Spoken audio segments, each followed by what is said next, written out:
Hello everyone, welcome to my social thread. I'm Sienna. What's your say hello? Xander. Say hello, my name's Xander. Hello, my name's Xander. And my name's Crystal, and welcome back to my social thread. Today is Vlogmas day number 13, and we are starting with our advent calendars. Fabric Godmother first, right? Xander said Fabric Godmother first. So number 13 is this one up here, so the one with the lovely bunting, and Xander's going to open that for us. I know it by heart. He knows the name. Fabric Godmother. He just said Godmother, actually. No, he said Fabric Oh, Godmother. did you? Wow. It's quite hard to open up. Let's open it.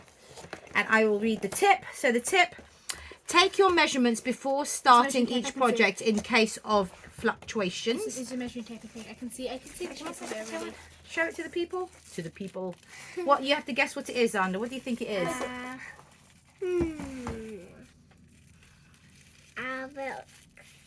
A box? Yeah.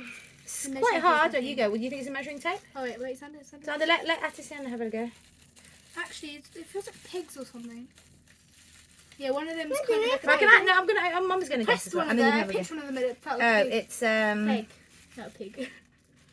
I don't know what it is. If you pinch one of the ends, it's like a pig. Yeah, it is. But It's like a clip. Oh, I know what it is. It's those plastic clips. Instead of using pins, it's clips, I think. I don't know what they're called. There's a brand of them that started them, but then there's lots of copycats now. So it's those rainbow coloured clips, I think. Yeah, I was right. after me. Do you want to show them? I've got quite a few of these as well, actually. Show them, Xander. Oh, well, they can't see, but we are going to have to open it. Okay, so these are the, I'm not sure what they're called. So they're these little clips, and you use them instead of using pins to, like, instead of pinning your fabric together, you use this. This is especially useful for thicker fabric like denim, wool, leather, that sort of thing.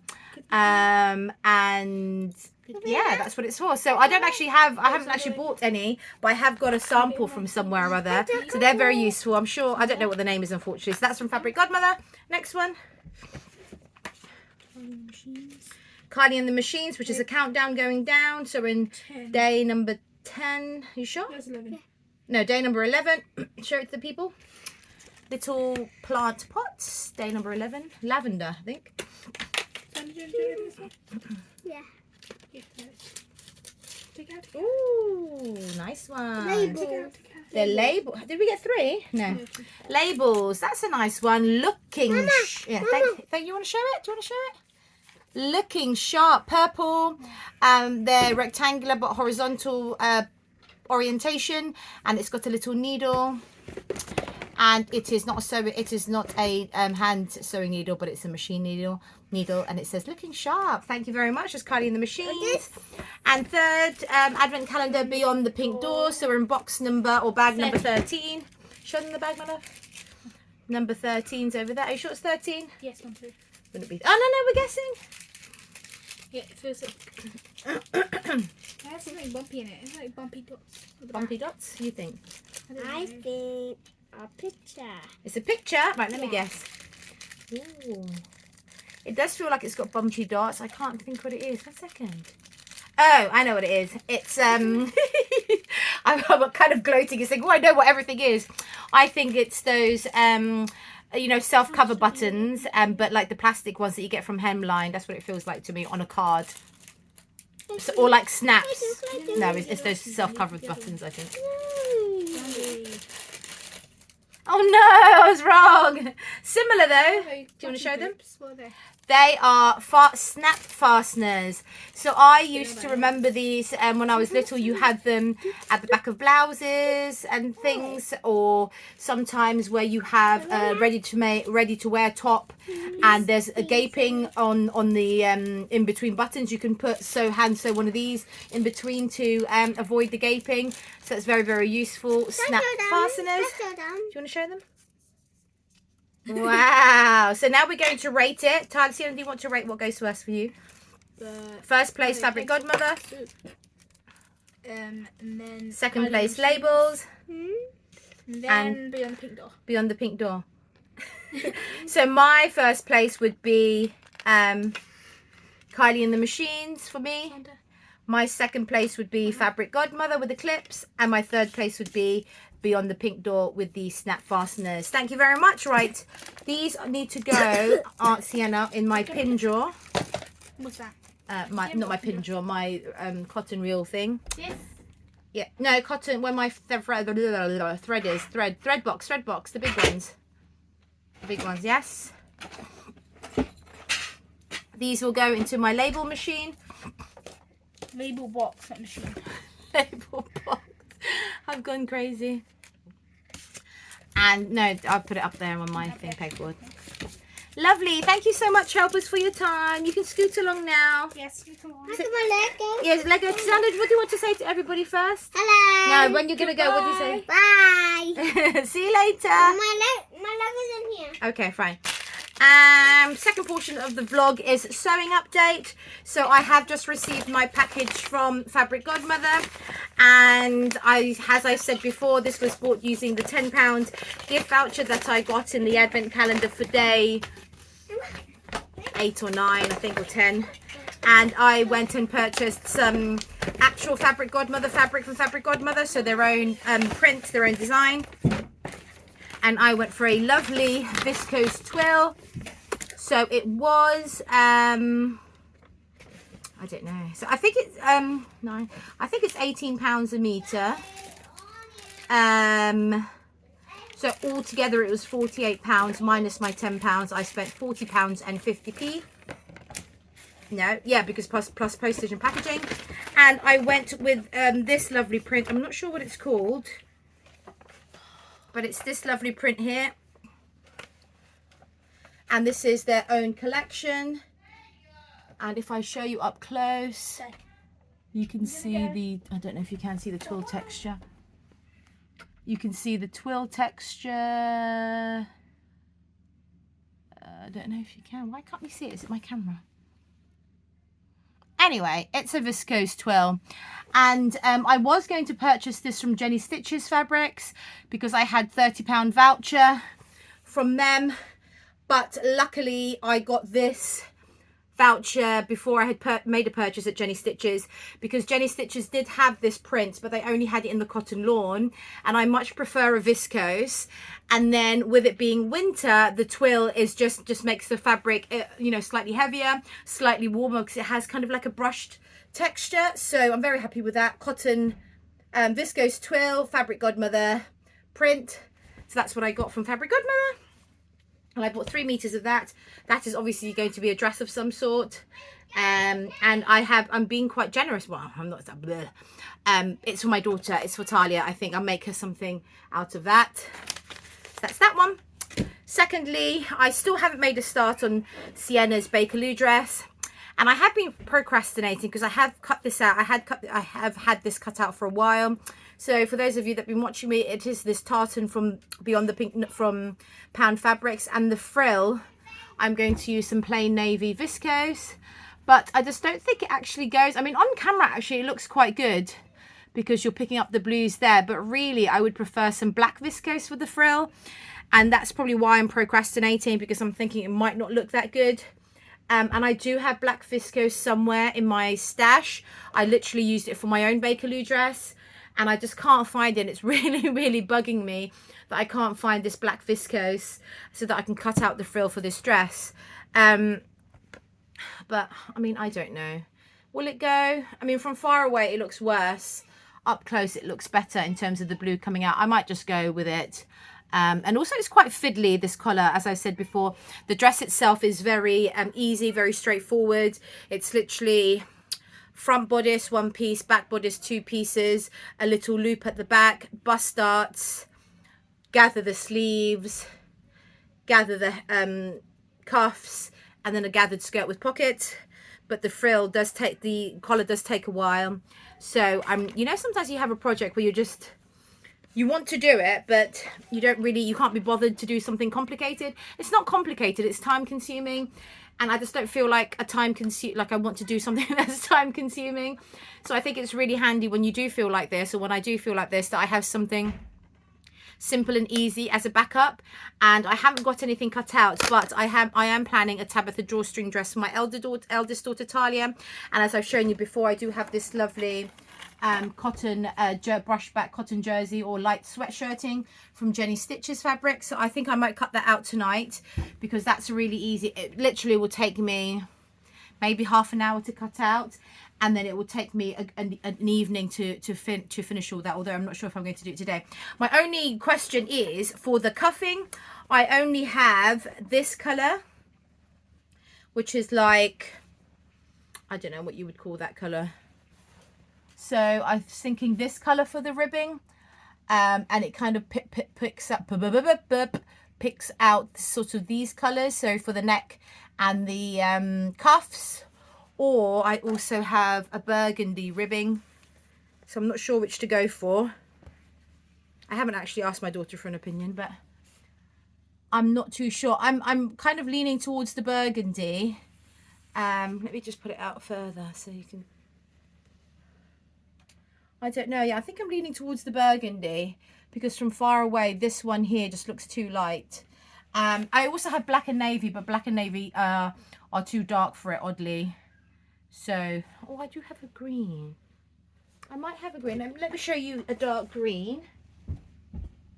And also a navy. So I do have dark green as well, but I think there's not enough dark green in the actual pattern. So I've got dark green, and I have navy ribbing as well. Yeah, I'm not sure. So I'm thinking the burgundy might still be the best bet. Anyway, let me know what you think, and I'll probably have that cut out tonight. And then I still need to buy some drawstring. I only have navy drawstring, which doesn't quite go. It's a bit too dark, and especially if I was going to use the burgundy, I would want the drawstring to complement the burgundy, so the burgundy doesn't stand out as much. And that's it, sewing wise, I think. Yes, and then the third part of the vlog is normally family chat. Unfortunately, I've kind of run out of family things to talk about, but I will maybe tell you a story about how, bear with me, how my husband and I bought our first house. So we got married September 2006. And we bought our first house January 2007. So 3 months after we got married, we bought our first house. And in the meantime, we stayed at my in-laws, and they had a loft conversion. So we stayed. A funny story actually about their house. So they are a large family. My husband is one of 10 children. Same mum and same dad. People normally ask, are they from different mothers or different fathers? No, same mum and same dad. 10 children, and they bought this 4-bedroom house in London. And so they bought this 4-bedroom house in London, and they had their children there. And I think at one point they had maybe like 6 children in that 4-bedroom house, and it was a semi-detached property.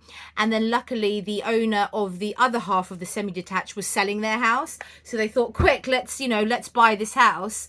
Luckily they managed to agree on a price, and so they bought the other half of the semi-detached house. And then what they did, so now they had like an 8-bedroom house, and what they did is they knocked the walls through, not fully, so downstairs where the houses meet, they knocked a wall through, a doorway, so you could go through on the downstairs floor, on the ground floor. And then upstairs in the hallway landing, they knocked a wall through, a doorway through, so you could access the first floor. So essentially it was a lovely 8-bedroom house. And then they had, and they still have that house, all those houses today. That's the house that we're going to when we stay there for stay in London for Christmas. And then eventually, after, I can't remember, maybe 10-15 years later, they then converted the lofts. But instead of doing, because at the time they actually were, I don't know what I'm telling you, I won't tell you that. So when they converted the loft, normally you can have dormers where, so this is the roof. You can have the dormer coming out this way, if that makes sense, but they only converted it this way. So inside you still have the eaves, if that makes sense. And at the time they weren't aware that you could actually go out to provide more headspace, which is a shame. And obviously they're not going to do it again now because it's already done. So basically upstairs you could have had 2 bedrooms and a bathroom, if with the extra eave space, but they didn't know that they could do that at the time. So it's 1 large bedroom and 1 bathroom upstairs in the loft for both houses. So then it ended up being a 5 bed together. It's a 10 bed. So anyway, we cut short long story short, we stayed in one of the loft rooms for the 3 months after we'd gotten married. And then we were looking for houses, and I was working at the time. My husband was obviously working. We were both working. We were both very busy. We'd just come back from honeymoon. So we went on honeymoon to the Philippines in the September. We went for 4 weeks. And as soon as we got back, we were looking for houses, you know, very excited. I think we'd put an offer in 2 different houses or 3 different houses, and we lost out to both of them because somebody had outbid us. And after a while, we were just so tired. Well, I personally was just so tired from looking at houses, and we were just so what's the word, like almost heartbroken that, you know, you have your heart set on a house and you've put in your offer and you're thinking, you know, you're going to get it, and then you don't get it. And that happened several times. We just thought, you know what, I just want to buy, let's just buy anything. I really don't care where it is, what it is, let's just buy something, you know, whatever. And then my mother-in-law, and they were walking one night, and they go for like nightly walks on in the area, and they were walking and they saw 2 doors down, one of the houses on their road was being repossessed. And I think they saw, I think the agents for the bank, basically, because it'd been repossessed, so the bank had taken ownership of it, and they saw the estate agent outside, and they were like, oh, you know, is it for sale, how much is it on for, blah blah blah. So basically they were able to get information on the property before it was even on the market. So I think it was on for like I can't remember, I think it was on for like 250. So this was how many years ago, 16 years ago, 250. It was a 3-bedroom house, and that was cheaper than the going rate, because obviously as a repossession, the banks don't want to hold on to properties. They want to move it along as soon as possible to get their money back. So it was 250 repossession, and we put in the asking price and we got accepted. So they accepted our offer. So we were, you know, we got all the solicitors involved, did all the started up all the conveyancing process. And then because we live next door, we could see that the estate agent was still showing the house to other potential buyers, which really annoyed us, because obviously if those buyers had outbid us, they would have given it to those buyers, so we would have lost out for the 4th time on a house. And I believe this it probably is illegal. I don't know, because that's kind of like gazumping, isn't it, which is illegal in Scotland and Ireland, I believe. I'm not sure what the situation is in England. But anyway, we were so annoyed that they were doing that. And instead of doing the civilized thing and phoning up the estate agent and saying, you know, why are you showing the house to other potential buyers? You've already accepted our offer. What we did instead, because this was 16 years ago, and my husband's younger brothers and sisters were probably, the youngest was probably about 8, and then sort of 10, 12, 14, so like teenagers basically.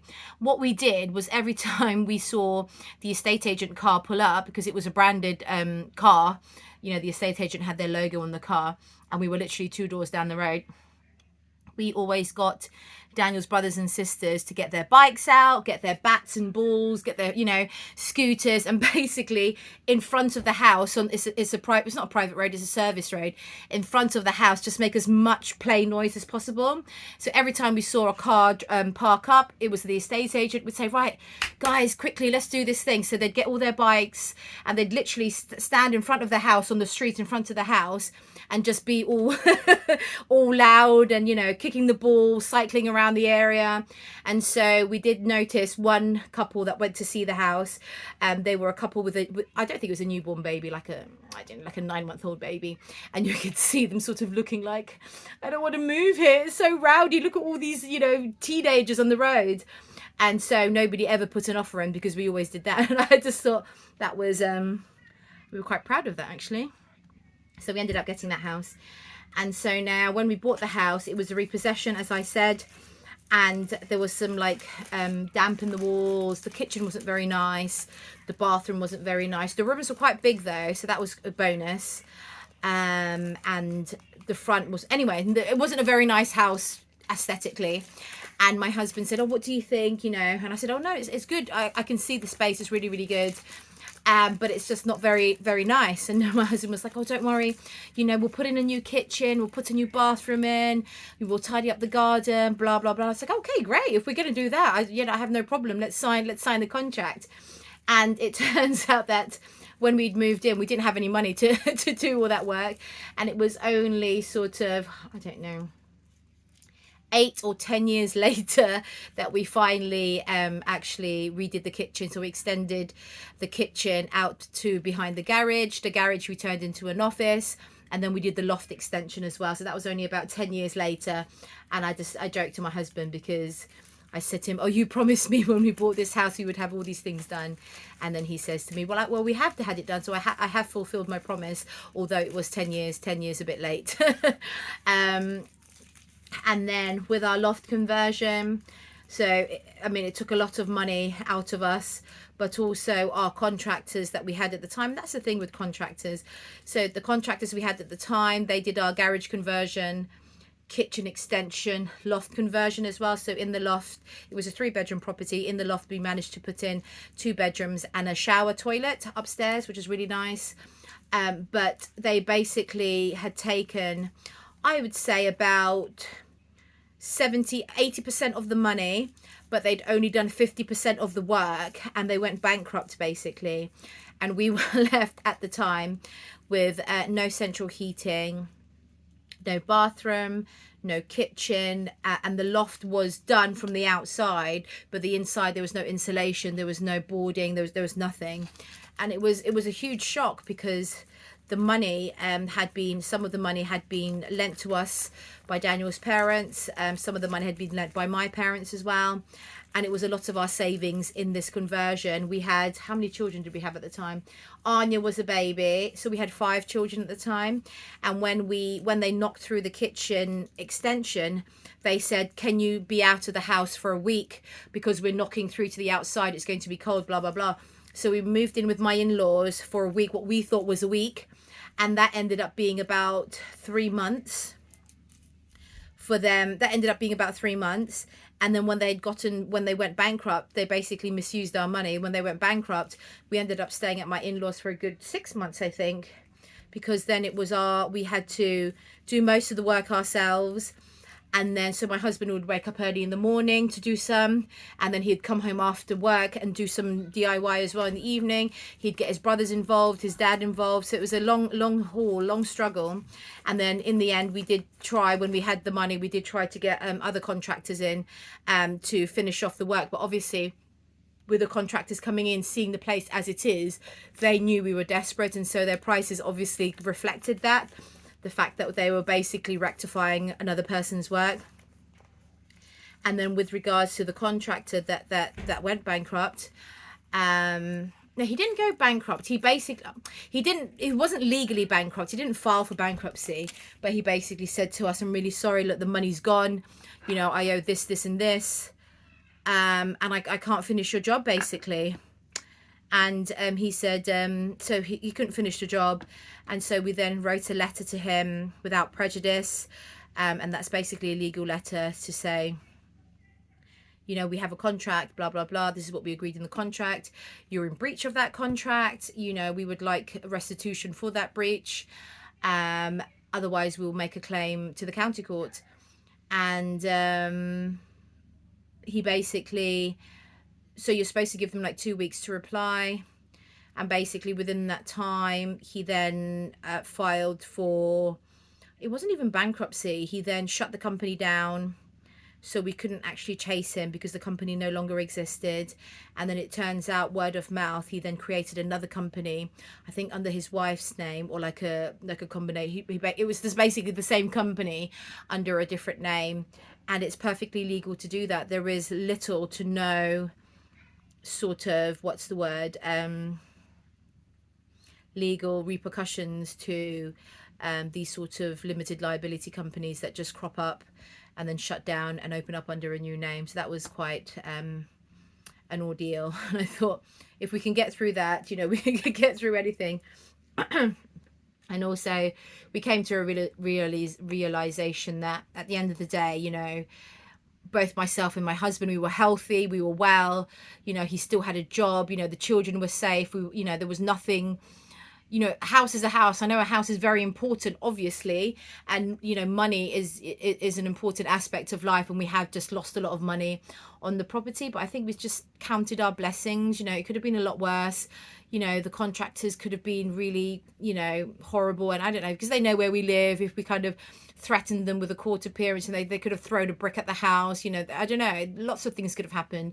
And we thought, at the end of the day, you know, we still have our families, we still have our children, we're happy, we're healthy, we're safe.